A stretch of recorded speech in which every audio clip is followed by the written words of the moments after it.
चलिए दोस्तों, आज की इस न्यू इलेक्ट्रोस्टैटिक्स सीरीज़ में हम लोग बात करते हैं electric field due to a plane sheet of charge. तो लास्ट वीडियो में हम लोगों ने डिस्कस कर लिया है कि electric field due to a long wire कैसे फाइंड आउट करते हैं, जहाँ पे चार्ज जो है सो यूनिफॉर्मली पूरे लाइन में बटा रहता है। तब हम लोग इलेक्ट्रिक फील्ड फाइंड आउट करते थे किसी भी पॉइंट पे, लाइक एक्सटर्नल पॉइंट पे। तो इस वीडियो में हम लोग बात करेंगे कि ये जो प्लेन शीट ऑफ चार्ज है, जो कि नॉन कंडक्टिंग शीट है, इस पे जो चार्जेस जो हैं सो यूनिफॉर्मली डिस्ट्रीब्यूटेड है। चारों तरफ हर एक इक्वल इक्वल डिस्टेंस पे यूनिफॉर्मली डिस्ट्रीब्यूटेड है। तो यहाँ पे हम लोग इलेक्ट्रिक फील्ड, लेट्स सपोज इस पॉइंट पी पे हम लोग फाइंड आउट करना है, तो कैसे फाइंड आउट करेंगे। तो चलिए इस वीडियो को फटाफट स्टार्ट करते हैं विदाउट एनी डिले के।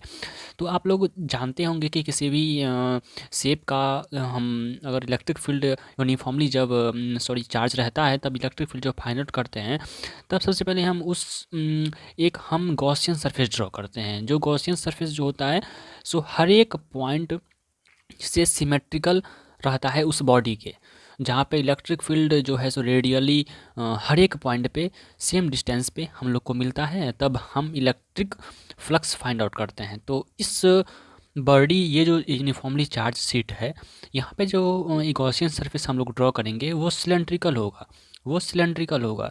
तो आप लोग देख सकते हैं कि हम ये जो सिलेंड्रिकल बॉडी है, लेट्स सपोज हम ऐसे करके ड्रॉ करते हैं, ऐसे ही ये पीछे की ओर ये पीछे की ओर जाएगा, ये पीछे की ओर जाएगा। ओके, ये जो सिलेंड्रिकल जो हम गॉसियन सरफेस यहाँ पे ड्रॉ किए हैं, इसके अंदर जितना भी चार्ज कंटेंट रहेगा, इसी का हम लोग फ्लक्स निकालेंगे और इसको फिर गॉस लॉ से हम लोग मैच करवाएंगे और इलेक्ट्रिक फील्ड का वैल्यू फाइंड आउट करेंगे। तो आप लोग कंफ्यूज मत होइएगा कि यहाँ पे चार्ज जो है उसको हम यहाँ इसके अंदर क्यों नहीं लेंगे। हम गॉसियन सरफेस हम इस अभी छोटे स्केल पे मेज़र कर रहे हैं, इसलिए गॉसियन सरफेस जो है सो छोटा सा हम यहाँ पे डाले हुए हैं। ओके, तो हम बड़ा जब सरफेस रहेगा तो बड़ा गॉसियन सरफेस ड्रॉ करके तो वो अलग बात हो गई। ओके, हम यहाँ पे अभी बात करेंगे गॉसियन सरफेस के अंदर जितना चार्ज कंटेंट है, उस चार्ज के थ्रू जो इलेक्ट्रिक फील्ड का वैल्यू क्या होगा, और उसका जो है सो रिलेशन हम लोग देख लेंगे बाद में। तो चलिए हम बात करते हैं। तो इसके अंदर आप लोग जानते हैं कि सिलेंडर के जो ये वाला साइड होता है, सर्किल वाला साइड होता है, यहाँ पे एरिया वेक्टर जो होगा सो आप लोग जानते हैं कि इस साइड होगा, राइट साइड में, इसके नॉर्मल, इसके सरफेस के नॉर्मल में। सिमिलरली अगर कर्व पार्ट पे हम लोग देखें, जो सिलेंडर का कर्व पार्ट होता है, वहाँ पे देखें तो उसका एरिया वेक्टर जो है ऊपर की ओर होगा। ओके, यहाँ पे एरिया, लेट सपोज डीएस अगर हम एलिमेंट अगर काटते हैं तो इसका एरिया वेक्टर का डायरेक्शन अगर डीएस का हम यूनिट वेक्टर से डिनोट करते हैं, तो यहाँ पे भी होगा ऊपर की ओर, normal to the plane of curve. यहाँ पे कर्व है यहाँ पे। ओके, और इलेक्ट्रिक फील्ड का डायरेक्शन हम लोग जानते हैं कि पॉजिटिव चार्ज के थ्रू जो होता है अवे फ्रॉम द सरफेस होता है। तो यहाँ से इलेक्ट्रिक फील्ड का डायरेक्शन जो होगा सो इस डायरेक्शन में होगा। ओके, और आप लोग आपके लिए इन्फॉर्मेशन के लिए एक बात बता दूं कि नॉन कंडक्टिंग जो मटेरियल होता है, जब उस पर हम चार्ज को डालते हैं, तब एक ही जगह पे वो चार्ज जहाँ पे हम लोग डालेंगे वहीं पे वो रिसाइड करेगा। करने का मतलब वहीं पे चार्ज रहेगा, वो पूरी सरफेस पे बटेगा नहीं। ओके, जैसे कि कंडक्टिंग सरफेस में हम लोग आगे बात करेंगे कि चार्ज जो है सो डिस्ट्रीब्यूट हो जाता है ओवर द इंटायर सरफेस। लेकिन जो नॉन कंडक्टिंग मटेरियल होता है, जहाँ पे हम लोग चार्ज यहाँ पे डालते हैं, अगर यह चार्ज है तो ये सर्कुलेट चार्ज नहीं करेगा, जहाँ पे हम लोग डालेंगे चार्ज वहीं तक डिसाइड करेगा, बाकी और जाएगा नहीं। ओके, तो इसी कारण इस अंदर में जो चार्ज कंटेंट होगा, इस गॉसियन सरफेस के अंदर में जो चार्ज कंटेंट रहेगा, उस चार्ज की वजह से बाहर की ओर, इसके इस सरफेस के पीछे की ओर भी इलेक्ट्रिक फील्ड होगा। ओके, और इस गॉसियन सरफेस के अंदर जितना भी फ्लक्स बनेगा, टोटल फ्लक्स को हम कैलकुलेट करेंगे। ओके, तो इसके कारण जो पीछे की ओर जो इलेक्ट्रिक फील्ड का जो डायरेक्शन है पॉजिटिव चार्ज के कारण सो इधर होगा। सिमिलरली इस सरफेस के नॉर्मल जो है सो ये होगा। ओके, डीएस का एरिया वेक्टर और इलेक्ट्रिक फील्ड का डायरेक्शन इस साइड। तो दोनों इस गॉसियन सरफेस का टोटल हम लोग फ्लक्स का वैल्यू कैलकुलेट करेंगे। ओके, तो चलिए, तो यहाँ पे जो सरफेस है नॉर्मल, यहाँ पे भी इसका कंट्रीब्यूशन जो होगा इलेक्ट्रिक फ्लक्स का 0 हो जाएगा। कहने का मतलब अगर टोटल फ्लक्स निकालेंगे, टोटल फ्लक्स जो होगा सो सरफेस 1, लेट्स सपोज ये सरफेस 1 है, ये सरफेस 2 है, ये सरफेस 3 है, हालांकि सरफेस 3 का कंट्रीब्यूशन 0 है। दिखाते हैं कैसे। पहले सरफेस 1 पर हम कैलकुलेट करते हैं, तो integral E dot D S. Okay, integral E dot D S. तो हम यहाँ पे ई डी एस ओनली लिख देते हैं, ई डी एस, क्योंकि ई डॉट डी एस लिखेंगे तो ई डी एस कॉस थीटा आता है।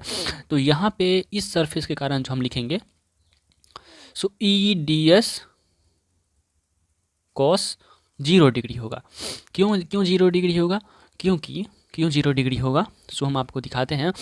यहाँ पे इंटीग्रेट करेंगे क्योंकि टोटल सरफेस हम अभी ले रहे हैं। ओके, तो हम बात करते हैं 0 डिग्री क्यों होगा। 0 डिग्री इसलिए होगा क्योंकि इसका इलेक्ट्रिक फील्ड का जो डायरेक्शन है इस साइड, और सरफेस एरिया का जो डायरेक्शन है सो इसी साइड, दोनों पैरेलल ही है।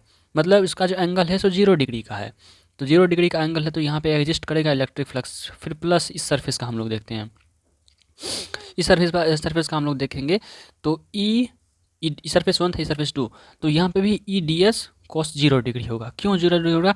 यहाँ पे इलेक्ट्रिक फील्ड का डायरेक्शन बैक साइड में और सरफेस एरिया का भी डायरेक्शन उसी साइड में है, क्योंकि normal to the surface. Okay, अब हम लोग बात करते हैं सरफेस 3। सरफेस 3 में क्या आप लोग देख रहे हैं कि सरफेस एरिया वेक्टर का जो डायरेक्शन है सो ऊपर की ओर, इलेक्ट्रिक फील्ड का डायरेक्शन है उसके परपेंडिकुलर में। ओके, तो यहाँ पे क्या होगा, एंगल क्या बन जाएगा, 90 डिग्री। एंगल 90 डिग्री बनने के कारण ई डी एस दोनों के बीच का एंगल जो होगा सो 90 डिग्री का बन जाएगा। 90 डिग्री कॉस 90 डिग्री 0 हो जाता है इसका, इसलिए इसका कंट्रीब्यूशन जो है सो 0 हो जाएगा।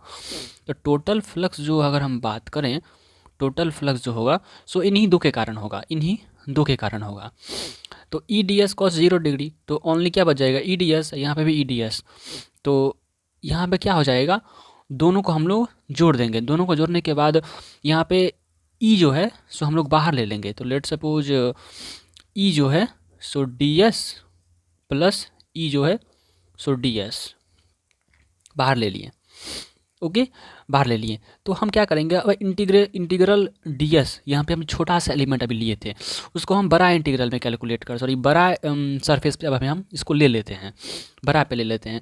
तो टोटल जो सिलेंडर का जो टोटल हम सरफेस एरिया निकाल लेंगे वो क्या हो जाएगा, सिलेंडर का टोटल सरफेस एरिया जो हम लोग निकाल लेंगे सो जितना होगा, अभी हम लेट सपोज डी एस को इंटीग्रेट करके बड़ा डी एस अभी लिख देते हैं टेम्परली में, अभी हम लिख देते हैं ऐसे। वैसे तो यहाँ पे जब इसको हम कैलकुलेट करेंगे तब हो जाएगा, इसका सिलेंडर का जो सरफेस एरिया हो जाएगा उसको 2πr/h हो जाएगा।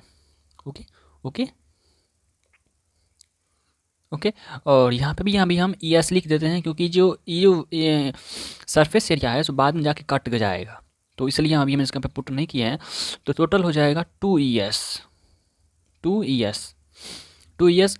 अब हम 2 ES जो यहाँ पे आया हुआ है, अब इसके कारण जब इलेक्ट्रिक फ्लक्स का वैल्यू हम गॉस लॉ से क्या होता है, Q inside bye epsilon naught. तो ये टोटल फ्लक्स जो है सो Q inside bye epsilon not के इक्वल हम लोग कर सकते हैं, क्योंकि इसके अंदर जो चार्ज कंटेंट है इसके इनसाइड में उसका इप्सिलॉन नॉट। टोटल फ्लक्स क्या होता है, जब गॉस लॉ से क्या पढ़ते हैं, ई d S integral E dot D S जो होता है सो Q inside bye epsilon not के होता है। तो हम लोग इसको लिख सकते हैं 2 ES को हम लोग लिख सकते हैं Q inside bye epsilon not, Q inside bye epsilon not. और Q यहाँ पे सरफेस चार्ज डेंसिटी है, तो सरफेस चार्ज डेंसिटी को हम सिग्मा से डिनोट करते हैं। तो क्या होगा, Q इनसाइड बाय एरिया यहाँ पे क्या है, एस, टोटल एरिया हम ले रहे हैं, टोटल एरिया में कितना चार्ज कंटेंट है। तो Q इक्वल्स टू क्या हम लोग लिख सकते हैं, Q इक्वल्स टू लिख सकते हैं सिग्मा है सरफेस चार्ज डेंसिटी। तो यहाँ पे हम लोग लिख सकते हैं 2 ES इक्वल्स टू सिग्मा, यहाँ पे Q इनसाइड जो अंदर में जितना चार्ज कंटेंट होगा इसी के कारण दोनों तरफ होगा सरफेस फ्लक्स जो होगा सो। ओके, तो यहाँ पे हम लिख सकते हैं sigma into S by epsilon naught. S से एस सरफेस एरिया से सरफेस एरिया कैंसिल हो गया, तो बचा क्या 2E electric field equals to sigma by epsilon naught. तो इलेक्ट्रिक फील्ड इक्वल्स टू हो जाएगा सिग्मा बाय 2 इप्सिलॉन नॉट। ये होता है चार्ज नॉन कंडक्टिंग मटेरियल पे जो इलेक्ट्रिक फील्ड का वैल्यू होता है किसी चार्ज सरफेस पे, सीट पे, वो होता है sigma bye 2 epsilon not. Okay, ये बात आप लोग याद रख लीजिए।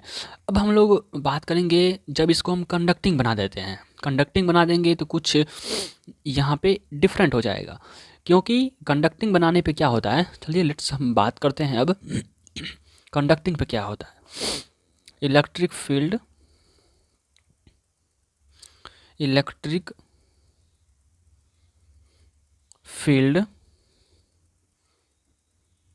Due to a plane conducting sheet,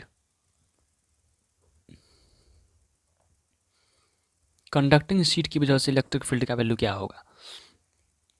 तो यही सेम है, यहाँ पे कुछ सरफेस एरिया भी इसका होगा।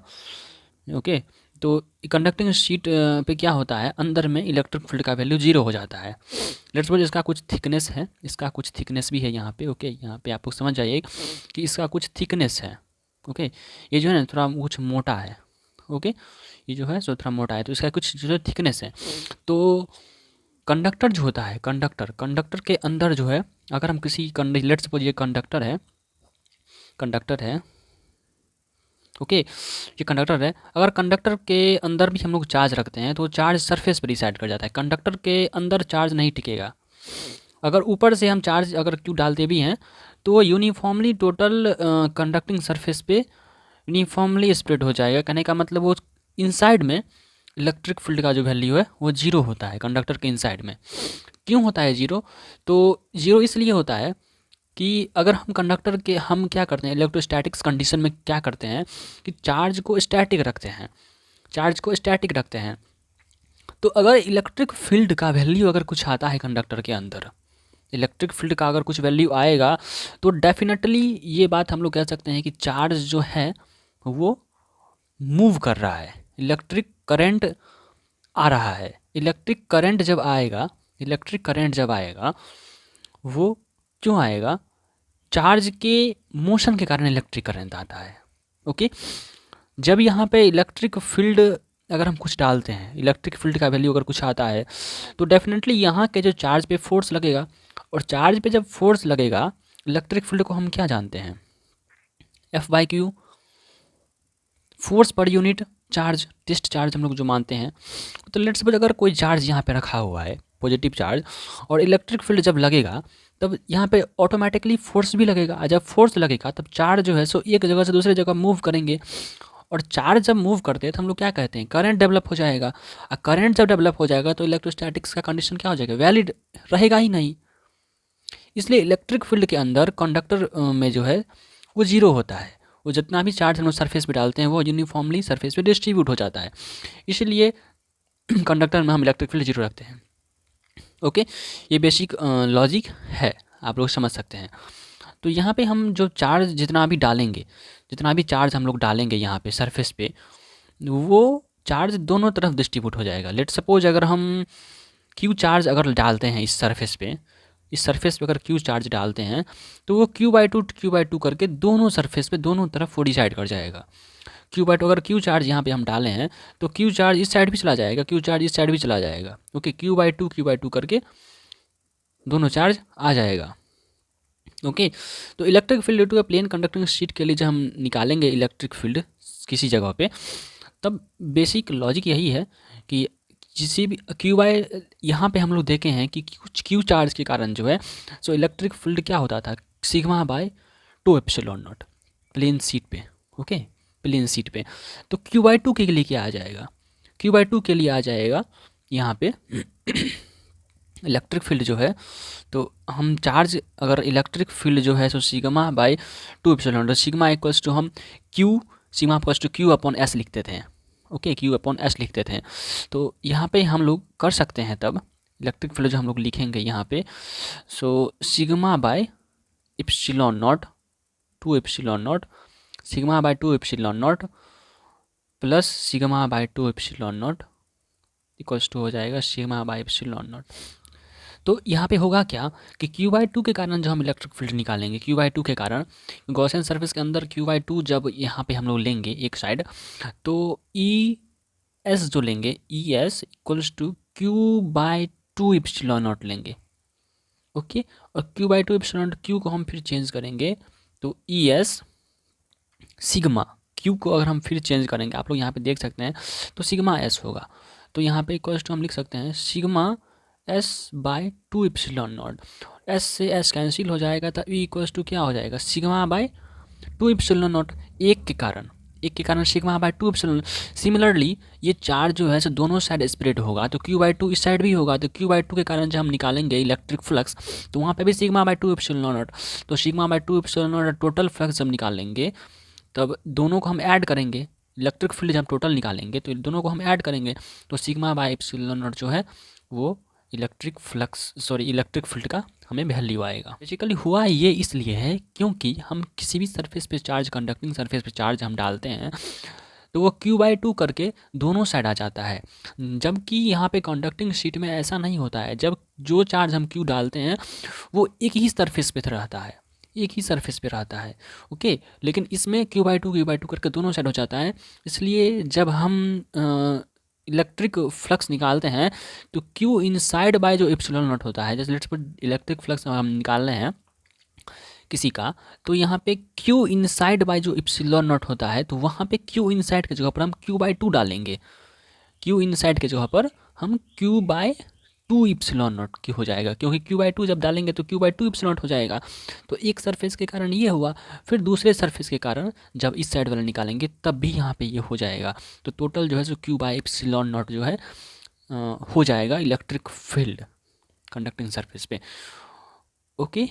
यही होता है कंडक्टिंग और नॉन कंडक्टिंग मटेरियल में इलेक्ट्रिक फील्ड का वैल्यू क्या होता है। तो एक और कॉन्सेप्ट है जो मैं अभी सोच रहा हूँ कि आपको बता दूँ।